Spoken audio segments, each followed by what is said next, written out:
Welcome to the Banker Lamp. Please enjoy the video. In this video, I will show you how to make chocolate ice cream at home.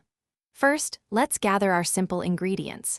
You'll need 2 cups of heavy cream, 1 cup of whole milk, 3/4 of a cup of granulated sugar, and 1/2 cup of unsweetened cocoa powder. Don't forget a teaspoon of vanilla extract and a small pinch of salt. Having everything ready makes the process smooth and enjoyable. Now, let's prepare our delicious ice cream base. In a large bowl, whisk together the granulated sugar and cocoa powder until well combined. Slowly pour in the whole milk and heavy cream, stirring continuously to prevent lumps. Once smooth, add the vanilla extract and that tiny pinch of salt. This creates a rich, flavorful foundation for your homemade treat. The next crucial step is chilling and churning.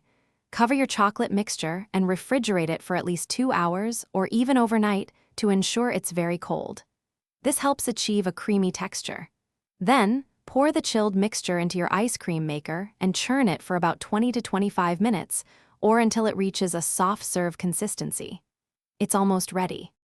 Finally, it's time to freeze and enjoy your homemade chocolate ice cream. Transfer the soft serve consistency ice cream into an airtight container. Place it in the freezer for at least 4 hours or until it's firm enough to scoop. When you're ready, scoop out generous portions and add your favorite toppings. Enjoy this wonderfully rich and easy-to-make dessert. Thanks for watching. If this was helpful, leave a like and consider subscribing. See you next time.